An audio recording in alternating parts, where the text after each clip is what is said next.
हुजूर रोजाना सुबह सुबह बकरियां लेकर जाने लगे। लेकिन फिर एक दिन बीबी हलीमा ने कहा, मेरे प्यारे बेटे, मेरा दिल नहीं मानता कि मैं आपको बकरियां चराने के लिए भेजूं। आज के बाद आप नहीं जाएंगे।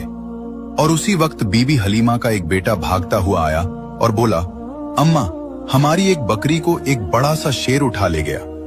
बीबी हलीमा की आंखों में आंसू आ गए। जब प्यारे नबी ने मां को तकलीफ में देखा तो फरमाया, ए अम्मा, रो नहीं, मैं अभी जाता हूं और बकरी को शेर से लेकर आता हूं। बीबी हलीमा ने कहा, बेटा, वो बहुत खूंखार शेर है, वो अब तक हमारी बकरी को खा गया होगा।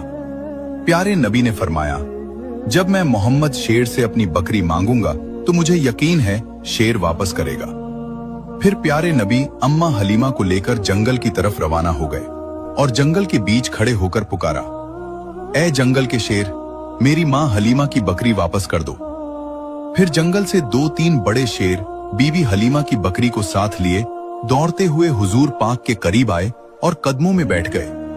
प्यारे नबी ने फरमाया, ऐ शेरों, क्या तुम्हें पता नहीं कि यह मेरी मां हलीमा की बकरियां हैं?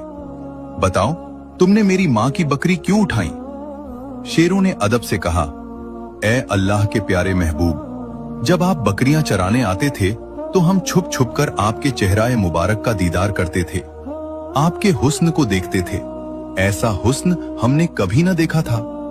लेकिन जब आप 3 दिन तक बकरियों को लेकर नहीं आए तो हम सब बेचैन हो उठे।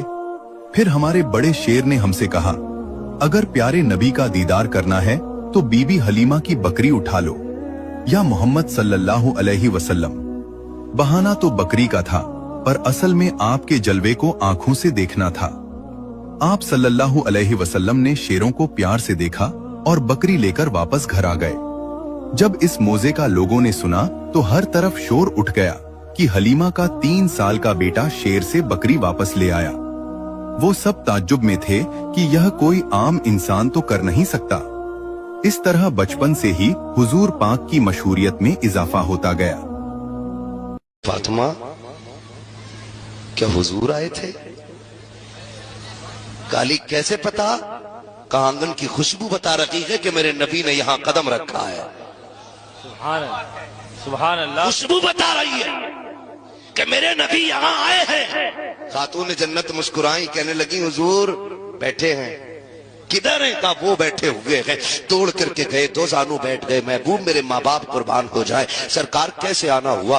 कहा अली आज बेटी को लेने आया था, दिल नहीं लग रहा था, 3 दिन हो गए। अली इजाजत दे तो मैं बेटी को लेके चला जाऊं। चीख निकल गई हजरत अली की, आका इंतजार क्यों किया? कहा अली तेरी इजाजत का इंतजार था, तुम आओगे इजाजत दोगे तब हम बेटी को लेके जाएंगे। हजरत अली ने कदम पकड़ के कहा था, महबूब आप मेरे भी मालिक है, फातिमा के भी मालिक है, कभी आपको पूछने की जरूरत। मेरे आका ने कहा था, अली बेशक मैं फातिमा को ले जाता, लेकिन तेरी इजाजत के बगैर। अगर आज ले जाता तो ये बेटियों के लिए दलील बन जाता।